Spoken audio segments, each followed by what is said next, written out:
Kakinada Janasena MP అభ్యర్థి తంగెళ్ల ఉదయ Srinivas Pithapuram TDP ఆఫీసును సందర్శించారు. అక్కడ టీడీపీ కార్యకర్తలను ఉదయ్కు పరిచయం చేశారు నియోజకవర్గ పార్టీ ఇన్ఛార్జ్ వర్మ. టీడీపీ శ్రేణులను మర్యాదపూర్వకంగా కలిసేందుకే వచ్చినట్టు తెలిపారు ఉదయ్. రానున్న ఎన్నికల్లో 3 పార్టీల ఉమ్మడి అభ్యర్థుల విజయానికి కృషి చేస్తామని చెప్పుకొచ్చారు. తర్వాత ఎన్నికల వ్యూహాలపై చర్చించేందుకు ఏకాంతంగా సమావేశమయ్యారు. పవన్ కళ్యాణ్ గారు మేము మాట్లాడుతున్నాము. చంద్రబాబు నాయుడు గారి ఆదేశాల మేరకు ఆయన ఇచ్చిన డైరెక్షన్ మేరకు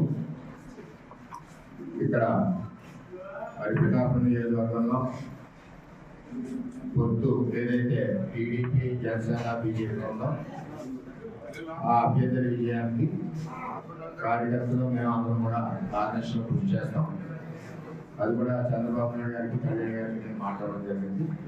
జనసేన కార్యకర్తలు నాయకులు అందరూ కూడా టీడీపీ పిఠాపురం ఇన్ఛార్జ్ అయిన మాజీ శాసనసభ్యులైన ఎస్విఎస్ఎన్ వర్మ గారిని వచ్చి మర్యాదపూర్వకంగా కలిసి రాబోయే ఎన్నికల్లో ముందున్న కార్యాచరణ ఎలా ఉండాలి అని చెప్పి మొత్తం అంతా డిస్కస్ చేసి వచ్చే ఎన్నికల్లో పిఠాపురం కాన్స్టిట్యున్సీని రాష్ట్రంలోనే హైయెస్ట్ మెజారిటీ, కాకినాడ పార్లమెంట్ని రాష్ట్రంలోనే హైయెస్ట్ మెజారిటీతో గెలిపిస్తామని చెప్పి వర్మ గారు కూడా తెలపడం జరిగింది.